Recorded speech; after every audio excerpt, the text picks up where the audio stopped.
This is a tribute to Americans. You tell an American he can't do something, he can't fill quotas, and the men and women of this country will get to it. They proved it in World War II. Some people tell me that was a time when the country was more unified than anybody will ever remember.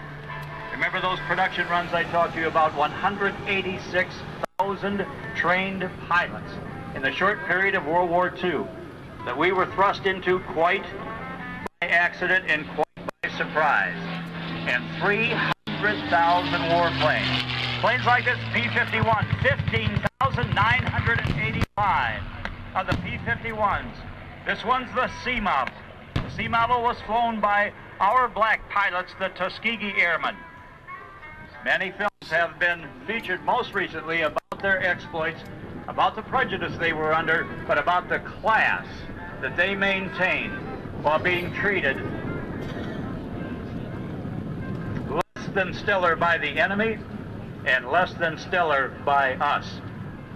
Look at the smoke rings in the sky, the black smoke ring to your left. The F6F by Grumman from the Grumman Bridge Works. Leroy Grumman built these aircraft.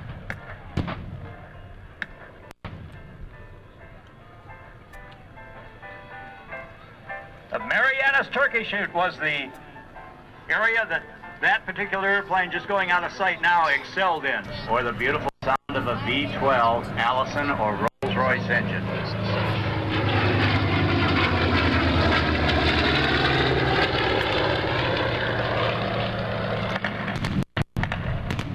P-47, built by the Republic Company, made famous by Colonel Francis Gabrowski, called the Jug. The British thought, hell, it was shaped like a jug, so they named it. A lot of people thought it was for Juggernaut. Not so. The Red Tail P-51C of the Tuskegee Airmen. Rich Gibson with gasoline and dynamite. Rich's incredible pyro, abbreviated, ladies and gentlemen, is R.I.P. As in, yes, rest in peace. Strafing run. Typical of what would happen on the way home from a dogfight. If you still had any ammunition, if you had any bombs, you look for the enemy site. If you suspected enemy area fuel dump, a communication center, a storage area, perhaps a train, beat it up, get rid of it. It would be one last thing that could harm any of the soldiers on the ground. Any way you could. Now let's go from World War II to the Korean era. A new sound. It would be the sound of jets.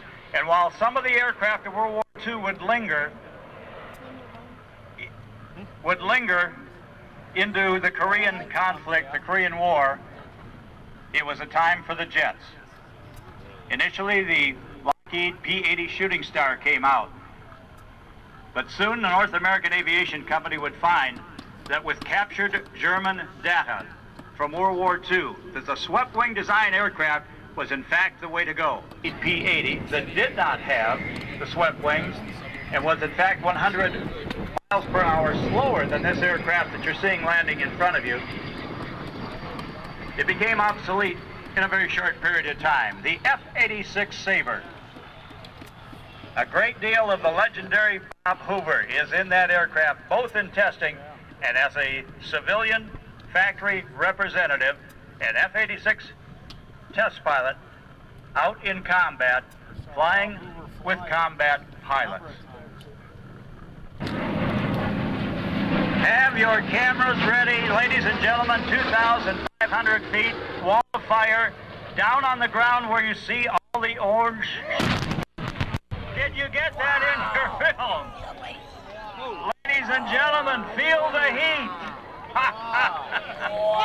Would you make your applause reach out to the bumblebees out on the grassy area? They need to hear you way out there collectively. 1, 2, 3, let's hear it. Way to go, Rich Gibson. That should be a record. But tomorrow we will try to shatter that record. Feel the heat. Feel it in your feet and feel it in your chest cavity. Your ribs are rattling with Rich Gibson here to have fun this weekend and to deliberately beat up the field. All is not over. Stay with us. A great show.